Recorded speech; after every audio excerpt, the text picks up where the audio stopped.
Hello everybody and welcome back to the channel. So today we are doing my annual top 10 albums of the year. So the only criteria for this were that they had to be released on or after January 1st to December 31st. I was kind of putting this off because I'm literally filming this on Christmas Eve, because if you don't know, I'm going on vacation, so I have to get this up before I leave. So basically I was putting it off just in case SZA dropped Lana, which still hasn't happened yet, girl, where is it? And just in case maybe Taylor wanted to throw in a third album, but it didn't happen, which it's fine. Taylor delivered. So anyway, I have 6 of them physically. The other 4 I picked. I don't have 2 of them because they were released literally at the beginning of this month, but they are so good. They made it into the top 10. They didn't even make it into like honorable mentions territory. They literally made it into top 10. So I have 6 of them. I'll be showing you those pressings, and then the other 4 I'm going to do first because I'm going to get those out of the way and pop pictures on the screen if you are unfamiliar with the album or artist. I did a recap of my Apple Music replay back when that first came out over on my TikTok. If you are curious, you can go check that out, but just here's a little recap for you. My most played artist was Taylor Swift, of course. My most listened to album was SOS by SZA, and my most played song was Unpunishable by Ethel Cain.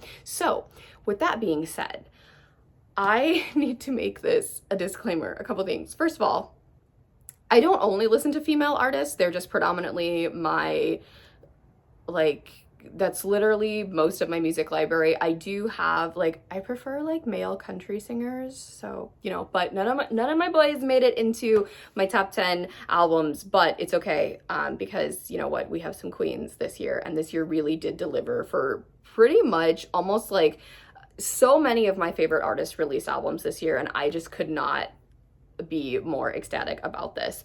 If you are new here, hi, my name is Kyla, and if you did not know, I am legally blind. So if I say something, I'm describing something on a pressing or whatever, and it seems a little bit off, that's why. But you know what? I appreciate the beauty of a record and music. Music is very, very important. I do have 5 pets. If you see or hear any of them, they say hello and Merry Christmas. So I did have these kind of all just lumped together. I did the same thing with my doll ranking video, because this time of year has been really, really busy and stressful for me, so I could not force myself to sit down and actually pick 10 to 1. I do have a favorite album of the year, and I will be telling you what that one is once we get to it, but I am purposely saving it for last. So without further ado, literally only criteria is the fact that they had to be released within the 365 days of 2023, or were there 364? I don't know. But firstly, we are going to be doing Pink Friday 2 by Nicki Minaj. I don't have it yet. I cannot decide which pressing I want. That's why I don't own it. My favorite Nicki album is the Pink print because I'm not really I don't really like rap. It depends on who's singing it. Female rappers are not really my thing. I do appreciate Nicki Minaj. I will say I was pleasantly surprised. I wasn't quite sure how I was going to feel about this because Pink Friday is, it's kind of a mix of both things, and then obviously you have Pink Friday 2, so I'm like, okay, are we leaning more singing or more rapping? And there was definitely a good mix of both.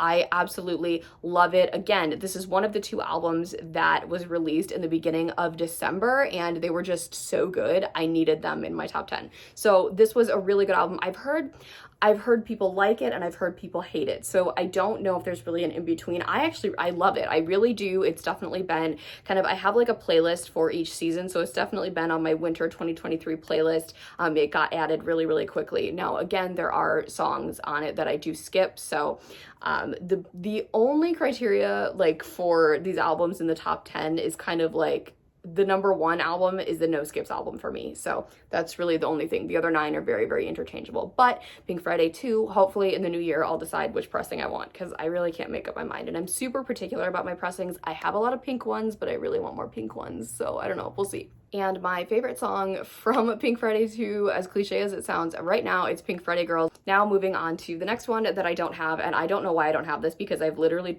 thought about buying it multiple times, but the pressing I wanted came from this artist's web store, and that is not based in the US. So it is The Good Witch by Maisie Peters, and I don't know if there's a deluxe vinyl, but if there is, I would really appreciate it because my favorite deluxe track is Yoko, and it's just beautiful. This album would definitely be in the top 5 if I was ranking the other 9 numerically. I love love this. I've been a fan of Maisie's. My favorite song has always been Rockstar, but I have listened to her other projects and things like that, but I seriously loved this album so much. Wendy is my favorite song. Oh my God, Wendy and Yoko are my favorite songs from this album.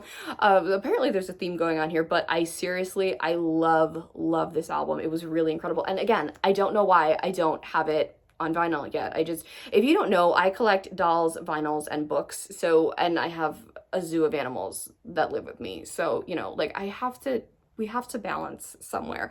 But yes, The Good Witch is absolutely amazing, and I seriously cannot recommend it enough. Next, we have Star Effer by Slater, and I am doing the paraphrasing PG version because I do advertise myself as family friendly.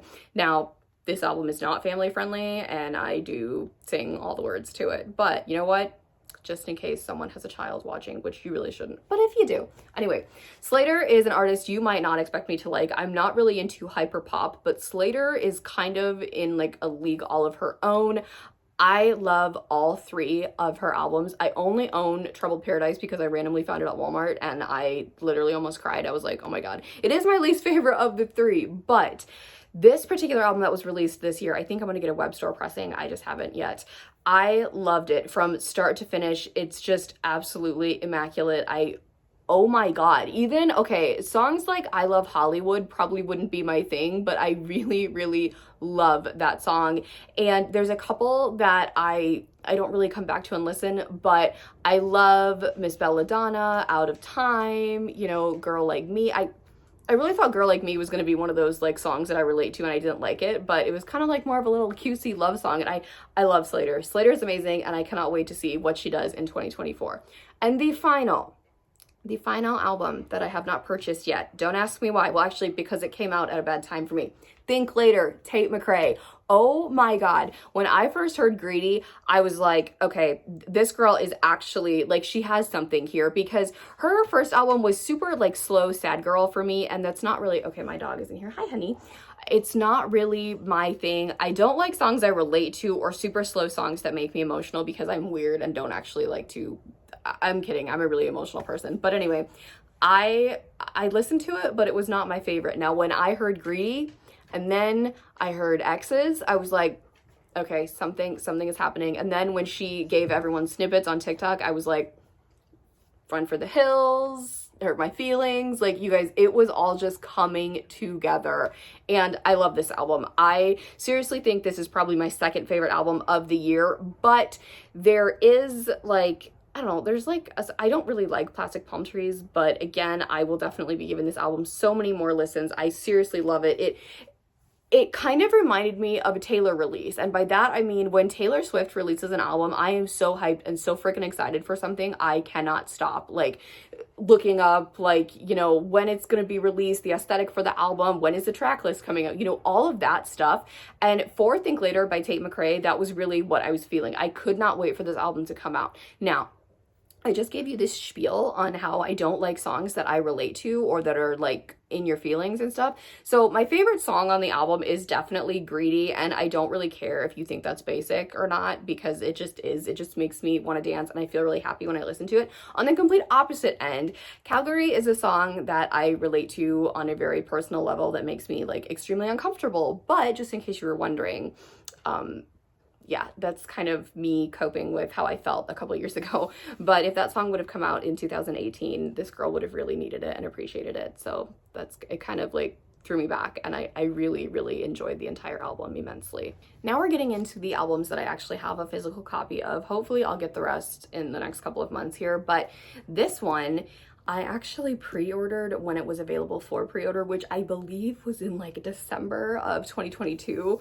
So it's weird that it's like sitting here. I do remember the day I pre-ordered it specifically. And there are certain artists that I will pre-order albums for. And if I don't like it, or if it's just really, if it takes time to grow on me or whatnot, that will happen. But this is an artist that I know, she releases an album, I'm gonna order it immediately. It's Lana. So this is Did You Know There's a Tunnel Under Ocean Boulevard. At the time, this was the Urban Outfitters exclusive. I see this everywhere now, so I don't think it's an exclusive anymore, but this is like part of the original release of that. I hate green, but I liked this cover, so that's why I picked it. I I knew who Lana was in my teenage life, but I kind of wasn't really into kind of alternative music, and now it's like my favorite genre.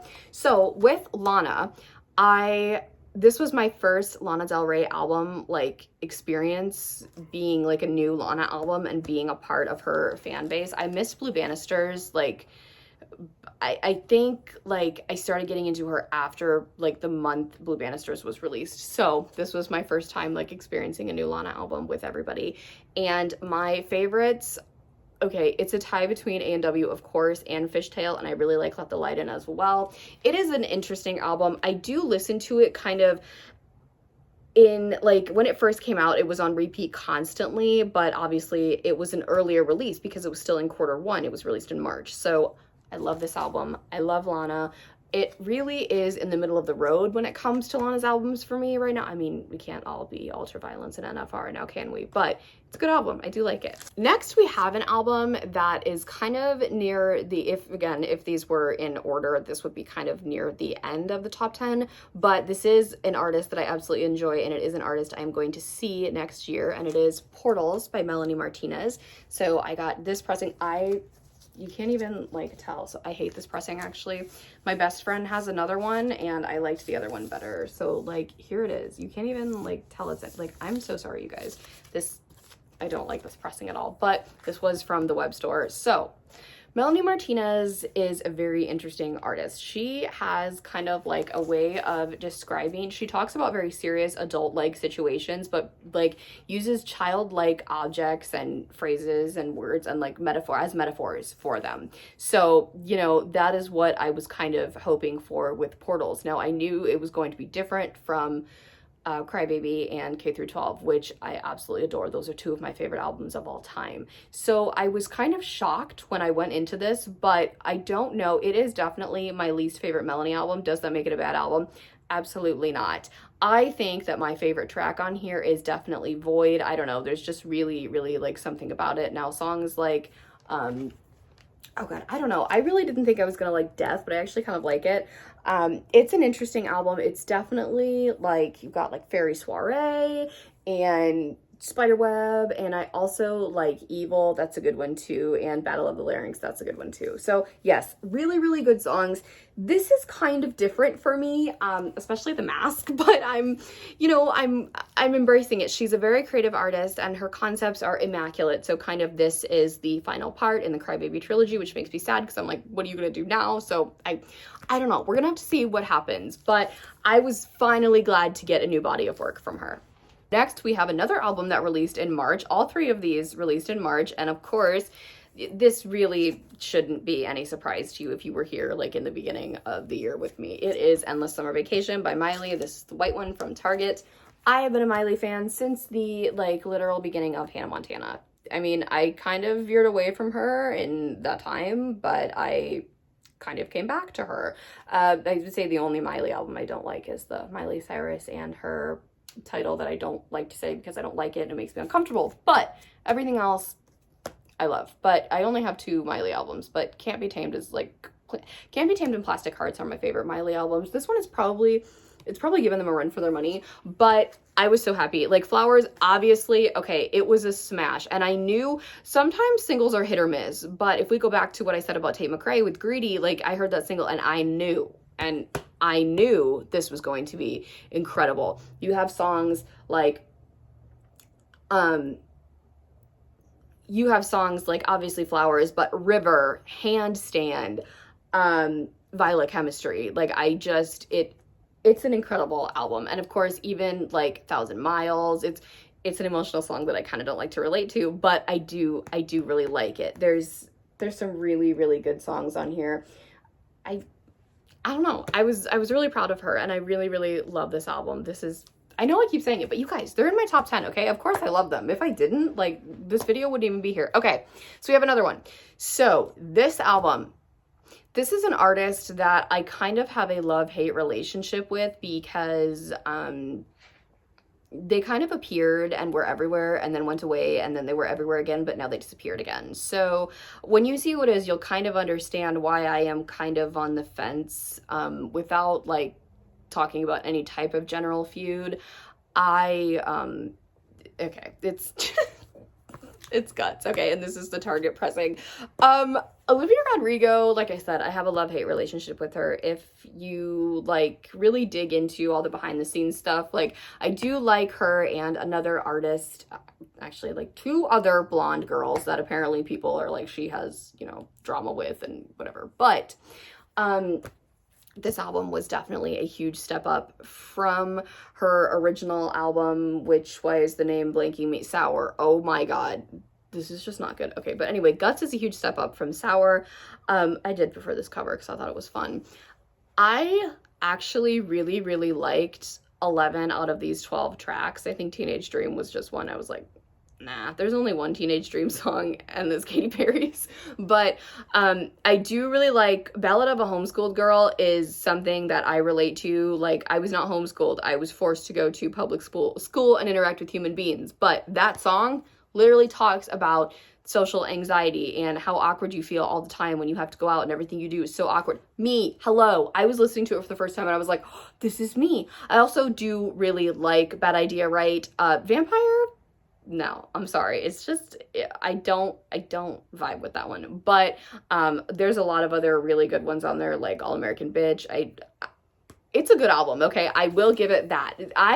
I am a fan of celebrities, kind of. Some of them I follow and I really like absolutely love everything they do. Others I'm kind of a fan of their work. So if you're like an actress, I'm a fan of your like movies or TV shows. If you're an artist, I am a fan of your work. I may not, you know, agree with some of your decisions, but I can be a fan of your work. So this next one should come as no surprise. These last two I am counting as new albums of the year because they are new albums of the year. 1989, Taylor's version. Of course, I got the pink one. Did you honestly think I would get anything else?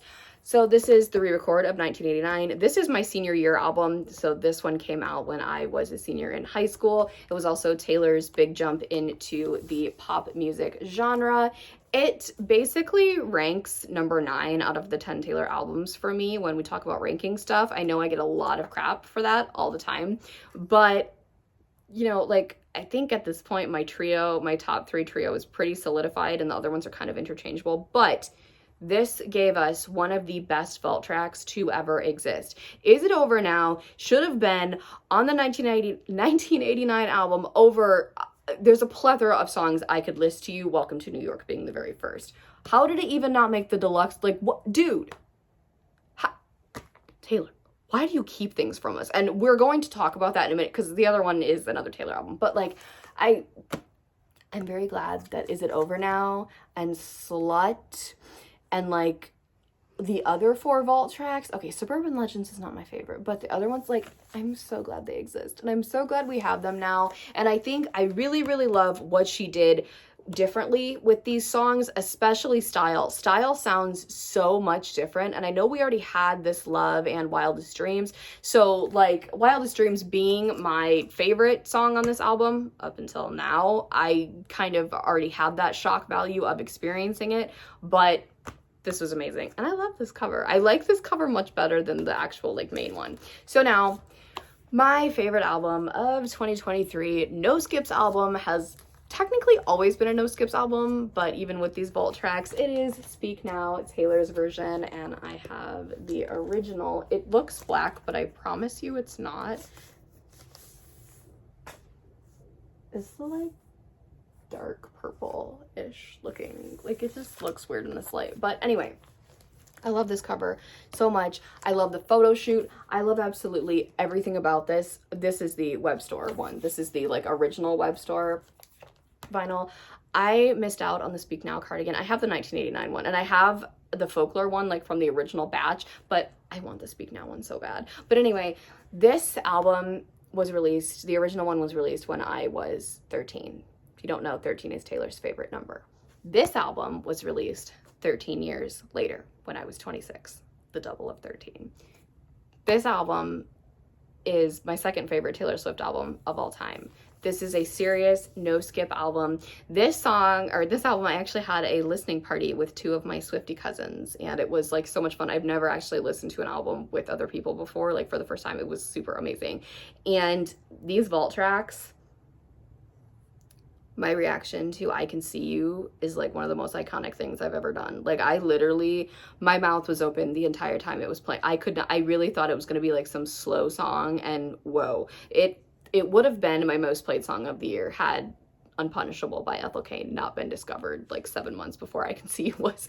But phenomenal album. The fact that the entire thing is self-written and the fact that she was at such a young age when she did it is absolutely incredible. And I seriously, timeless, foolish one, I Can See You, When Emma Falls in Love, Castles Crumbling, and even Electric Touch, let's not leave it out, are some of the best fall tracks we've ever gotten. And if you think about it, we technically got a new Taylor album this year because we've got 6 tracks from Speak Now TV and 5 tracks from 1989 TV.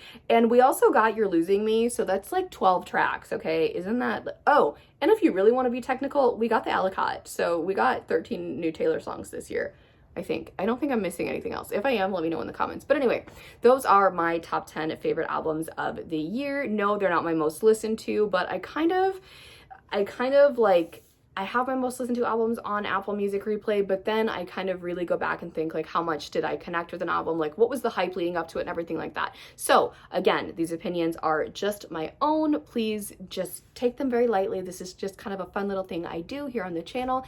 And if you have not already, give this video a big thumbs up, hit that subscribe button to join the fam, and tap that really cool notification bell so you know the exact moment I post a new video. Have a blessed day, and I'll speak to you all soon. Bye, everybody.